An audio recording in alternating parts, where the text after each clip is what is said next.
इब्रानियों 11 उसका 6 पद, वहां पर इस गवाही को और सॉलिड करने के लिए वचन में ऐसा लिखा हुआ है, प्रभु के पास आने वाले व्यक्ति को ये विश्वास करना होगा कि वो है। समझ में आ रहा है? प्रभु के नजदीक आने वाले व्यक्ति को ये विश्वास करना पड़ेगा कि वो है और अपने खोजने वाले को प्रतिफल देता है, तो निश्चय आशीष पाएगा, क्योंकि बिना विश्वास उसे प्रसन्न करना आनंद। विश्वास करना पड़ेगा।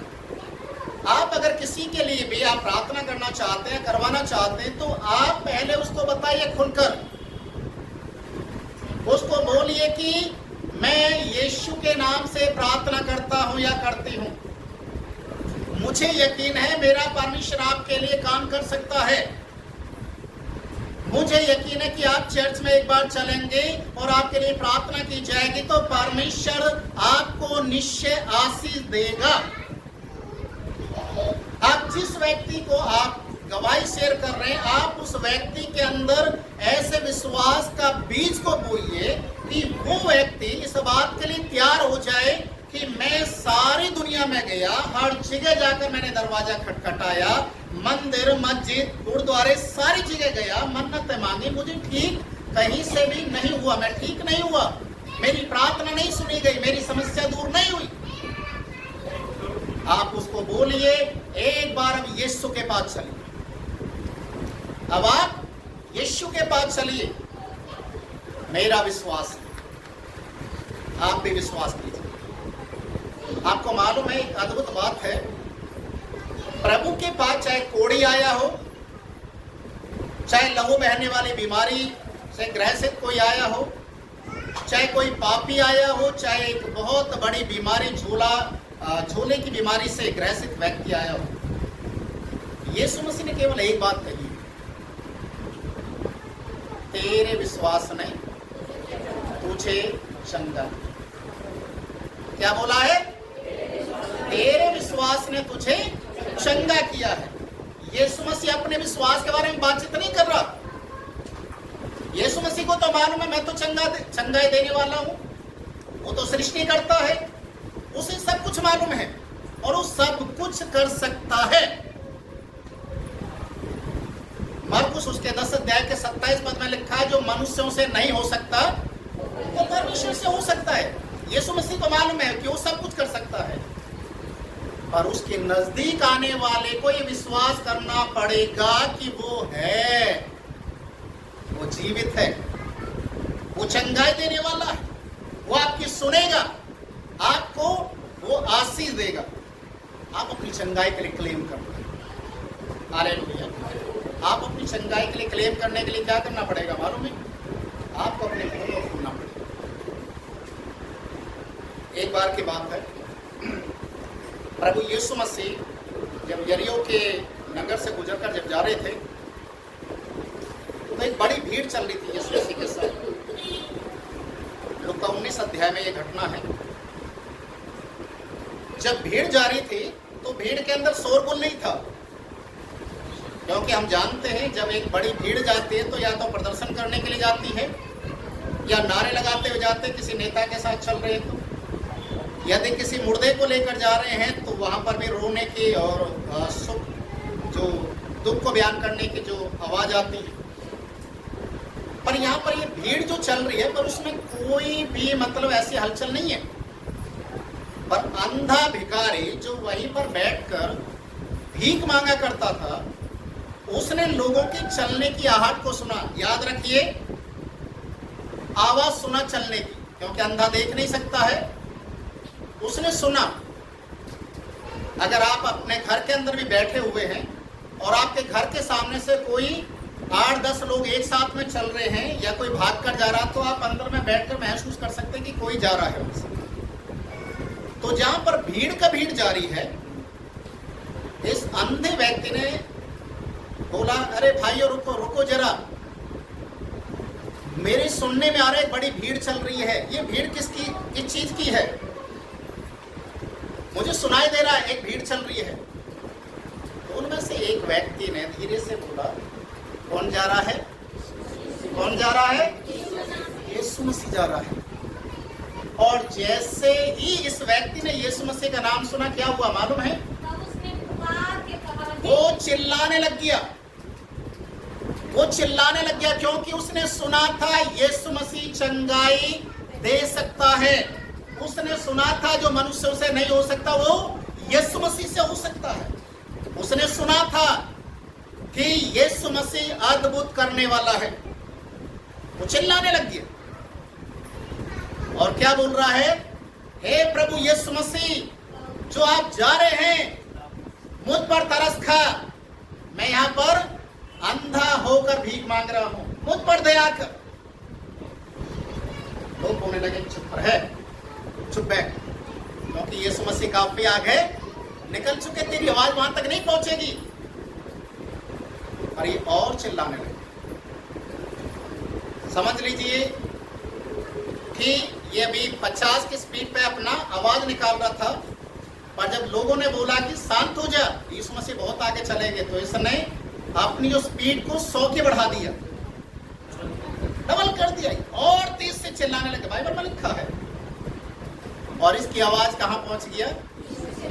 यीशु के कानों में पहुंच गया। यीशु मसीह वहीं पर रुक गए और बोला, इसे मेरे पास ले गए। जो उस अंधे को लाया गया, यीशु मसीह ने पूछा, क्या चाहता मैं तेरे लिए? तो क्या चाहता है? उसने बोला, प्रभु केवल इतनी दया कर दे कि मैं देखने लग जाऊं। यीशु मसीह ने बोला, तेरे विश्वास ने तुझे चंगा किया। और बाइबल में लिखा, तुरंत उसकी आंखें खुली। Hallelujah, hallelujah. विश्वास करना पड़ेगा हर एक विश्वासी को कि वो जीवित है। उसके नजदीक आप आ रहे हैं, वो जीवित है, वो आपकी सुनेगा, आपको अद्भुत तरीके से चंगाई देगा। हालेलुया। अगर सामने वाले के लिए आप कितना भी आंसू बहाओ, कितना भी प्रार्थना करो, कितना भी उपवास रखते हुए परमेश्वर के सामने बिना खाना खाए औंधे पड़ जाओ, जब तक जिस व्यक्ति के लिए आप प्रार्थना कर रहे हैं, यदि उस व्यक्ति के अंदर यीशु मसीह के प्रति विश्वास नहीं होगा, आपकी प्रार्थना नहीं सुनी जाएगी। आज अक्सर यही होता है। लोग बोलते हैं, आप प्रार्थना कीजिए मेरे लिए, प्रार्थना कीजिए। लोग प्रार्थना कर रहे हैं और जिसके लिए प्रार्थना कर रहे हैं वो आराम से दारू पी के बिस्तर पे पड़ा है। प्रार्थना किसकी सुनी जाएगी? कई बार मैंने देखा कि हमारी उपवास की प्रार्थना चल रही है, हम उपवास में आपके लिए प्रार्थना करेंगे, आप चाहते आपके घर में आएंगे प्रार्थना के लिए, आप आ जाइए प्रार्थना के लिए। बहुत सारे लोग बुला लेते हैं। उनके घर में जाने के बाद खुशबू आते कि खाना ऑलरेडी बना हुआ है। उपवास की प्रार्थना के लिए जा रहे हैं और घर में से एक आधी व्यक्ति उपवास में बैठा होगा, पर उसका चेहरा भी बिल्कुल ऐसा होगा जैसे इसको कब प्रार्थना खत्म हो और कब ये टूट के पड़े खाने पर। बाकी कोई खाना बना रहा, कोई क्या कर रहा, कोई क्या कर रहा, पूरी तैयारी में लगे हुए हैं। प्रार्थना खत्म हो जाए तो जो दोपहर तक जो एक टाइम का नाश्ता छोड़ा है, शाम तक उस नाश्ते को 4 बार जब तक नहीं खाएंगे, कमजोरी खत्म होने वाली नहीं। लोग इस तरीके से कर रहे हैं। तो सोचने वाली बात है कि आपकी प्रार्थना कहां से सुनी जाए। हालेलुया।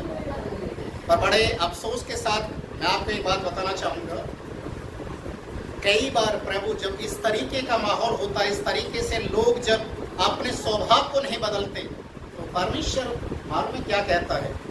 और मेरे से कई बार प्रभु ने इस बात को बोला, उसके लिए प्रार्थना मत कर। व्यक्ति का नाम लेकर बोला, उसके लिए प्रार्थना मत कर। प्रभु क्यों? मैं चाहता हूं चंगा हो जाए। मत कर प्रार्थना, मैं तेरी नहीं सुनूंगा। क्यों? क्योंकि वो अपने जीवन को बदलने के लिए तैयार नहीं है, तो तू क्यों रो रहा है? और ये बात कई बार प्रभु ने मुझे बोली है और दिखाया उस व्यक्ति के लिए, इसके लिए प्रार्थना मत करो। Hallelujah, hallelujah. तो जब आप परमेश्वर के साथ आते हैं, परमेश्वर के साथ जब आप अपने विश्वास को लेकर आते हैं, प्रिय भाई और बहनों, प्रभु यीशु मसीह अद्भुत युक्ति करने वाला पराक्रम परमेश्वर है और जीवित है।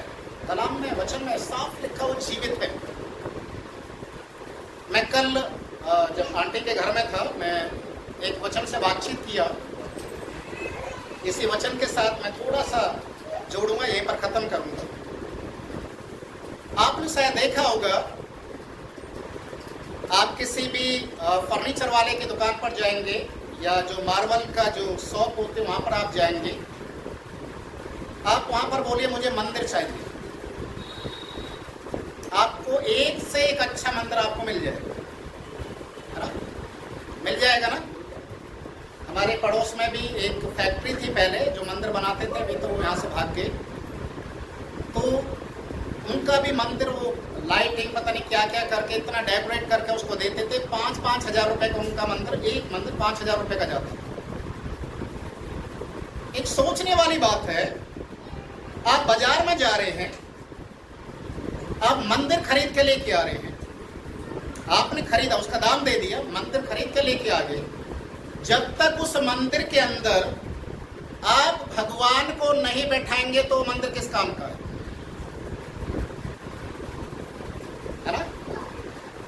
लोग मंदिर बनाते हैं, ईंट पत्थरों का मंदिर बनाते हैं, बनाने के बाद उसमें देवी देवता भगवान को स्थापना करते हैं गाजा बाजे के साथ। ये आज से किसका मंदिर बन गया? फलाने का, जिसको आप उसमें बैठाएंगे उसका वो मंदिर बन गया। आपने शायद सुना होगा, बहुत सारे मंदिर उनके देवी देवताओं के नाम से मशहूर है। अब एक सोचने वाली बात है, प्रभु के वचन में लिखा हुआ है, प्रभु ने दाम देकर तुम्हें खरीदा है। इसे विश्वासी लोगों को दाम देकर प्रभु ने खरीदा है। आप प्रभु के मंदिर हैं, आपको खरीद लिया। आप बाजार में गया, एक मंदिर को खरीद के लेके आगे अपने घर में रख लिया। अब इस मंदिर में किसको बैठाना है?